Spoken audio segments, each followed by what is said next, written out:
प्रधानमंत्री नरेंद्र मोदी शनिवार सुबह ईसाई धर्म के सर्वोच्च गुरु पोप फ्रांसिस से वेटिकन सिटी में मुलाकात की। पीएम मोदी ने पोप फ्रांसिस को भारत यात्रा के लिए निमंत्रण भी दिया है। इस दौरान उन्होंने विभिन्न मुद्दों पर बात की। पोप से मुलाकात के बाद पीएम मोदी ने ट्वीट किया, संत पोप फ्रांसिस के साथ बहुत गर्मजोशी से मुलाकात हुई।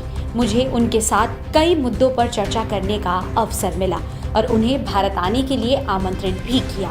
मोदी और कैथोलिक चर्च के प्रमुख पोप फ्रांसिस के बीच आमने सामने ये पहली बैठक थी।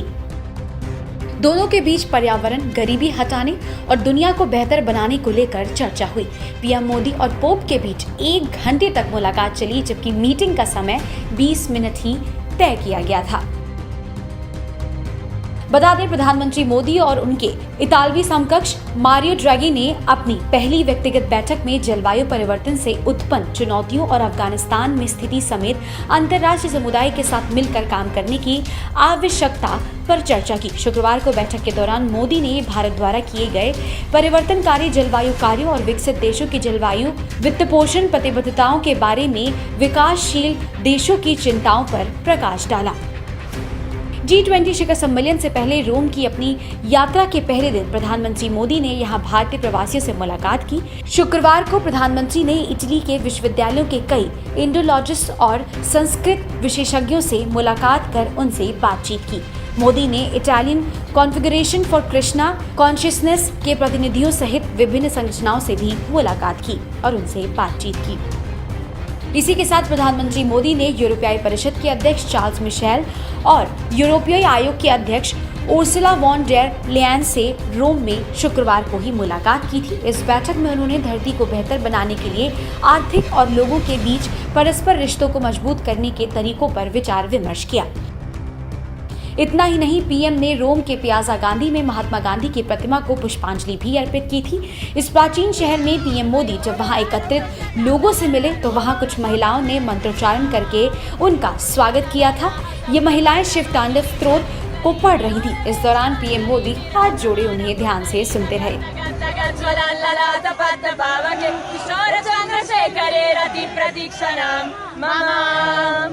धराधरेन्द्र नंदिनी विलास बंधु बंधुरा स्फुरदिगंत संतति प्रमोदमान मानसे कृपाकटाक्ष धोरणी निरुद्ध दुर्धरा पदीप चिंतिगंबरे मनो विनोद मेतु वसुनी। बता दें, मोदी 16वें G20 शिखर सम्मेलन के लिए 2 दिनों के लिए रोम में हैं, जिसके बाद वह UNCOP 26 के लिए ग्लासगो जाएंगे। 2020 की शुरुआत में वैश्विक महामारी के फैलने के बाद से यह पहला इन पर्सन G20 शिखर सम्मेलन है।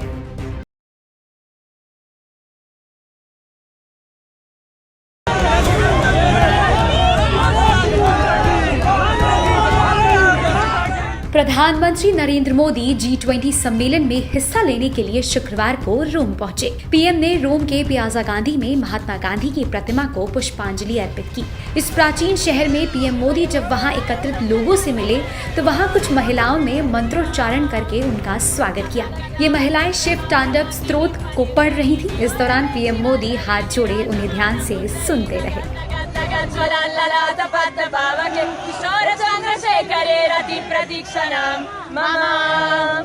धराधरेन्द्र नंदिनी विलास बंधु बंधुरा स्फुरदिगंत संतति प्रमोदमान मानसे कृपाकटाक्ष धोरणी निरुद्ध दुर्धरा पदीप चिंतिगंबरे मनो विनोद मेतु वसुनी। जनाभुजंग पिंगल स्फुरन्तनामणि प्रभाकराम्ब कुङ्कुमद्रव प्रलिप्त दीपदोमुखे मदन्त सिन्दूर स्फुरद्वगुत्तरीय मेदुरे मनो विनोदमद्भुतं बिभर्तु भूतभर्तरी। ॐ नमः शिवाय।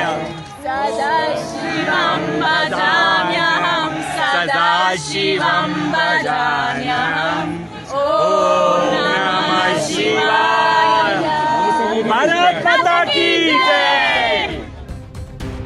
इससे पहले पीएम मोदी ने यूरोपीय परिषद के अध्यक्ष चार्ल्स मिशेल और यूरोपीय आयोग के अध्यक्ष उर्सुला वॉन डेर लेयन के साथ एक संयुक्त बैठक की। इस बैठक में उन्होंने धरती को बेहतर बनाने के लिए आर्थिक और लोगों के बीच परस्पर रिश्तों को मजबूत करने के तरीके पर विचार विमर्श किया। प्रधानमंत्री नरेंद्र मोदी महत्वपूर्ण 16वें G20 शिखर सम्मेलन में भाग लेने के लिए रोम पहुंचे हैं। सप्ताह के अंत में आयोजित होने वाले इस शिखर सम्मेलन में समूह के नेता वैश्विक आर्थिक सुधार, सतत विकास और जलवायु परिवर्तन पर चर्चा करेंगे। 2020 की शुरुआत में वैश्विक महामारी के फैलने के बाद से यह पहला इन पर्सन G20 शिखर सम्मेलन है।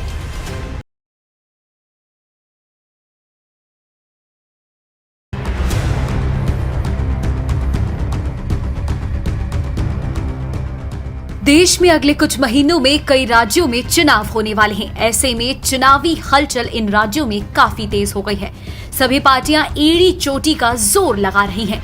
वोटरों को लुभाने के लिए अलग अलग वादे किए जा रहे हैं।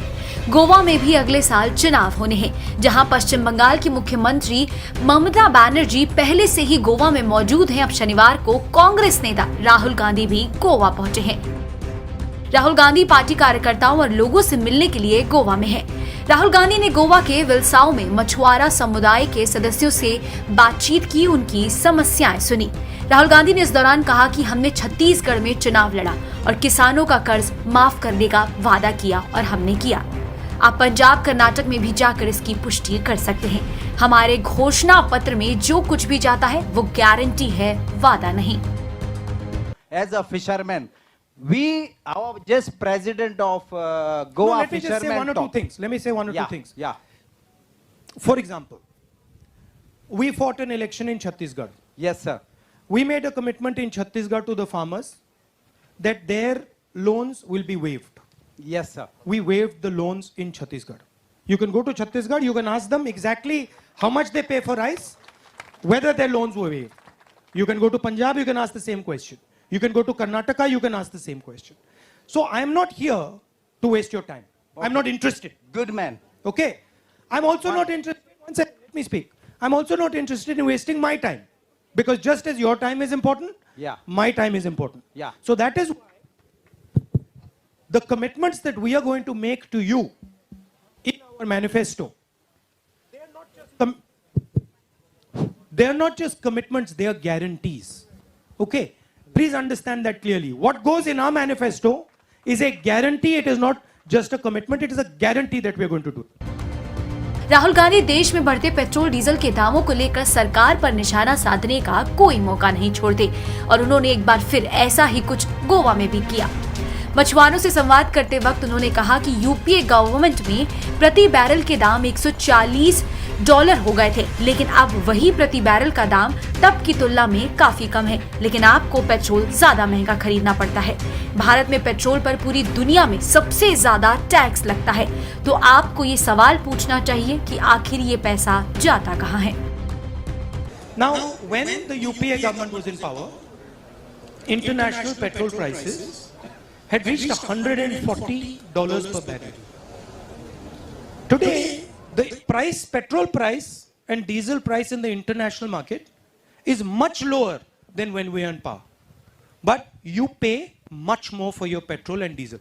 You should understand that today, India taxes petrol the highest, among the highest in the world. And that is why you are paying high prices for petrol. It is not that petrol on the international market is that expensive. It is that petrol in India is that expensive. You have to ask yourself, where is that money going? To whom is that money going? And who are the people who are being benefited by this coal hub that is being built here, by the price of petrol? And if you look carefully, you will find they are the same 2 or 3, 4, 5 businessmen who are benefiting from all these things. 2022 में पंजाब, उत्तर प्रदेश, उत्तराखंड और मणिपुर के साथ गोवा में आगामी विधानसभा चुनावों पर चर्चा के लिए मंगलवार को भी राहुल गांधी, प्रियंका गांधी और कांग्रेस के अन्य वरिष्ठ नेताओं ने दिल्ली में एक बैठक में भाग लिया था। राहुल और प्रियंका दोनों ही आगामी विधानसभा चुनावों को लेकर ताबड़तोड़ अलग अलग मुद्दों पर सरकार को घेर रहे हैं, फिर वो किसानों का मुद्दा हो, महंगाई हो या फिर पेगासस। सिर्फ कांग्रेस ही नहीं, ममता बनर्जी भी टीएमसी को बंगाल से बाहर फैलाने की काफी कोशिश कर रही हैं।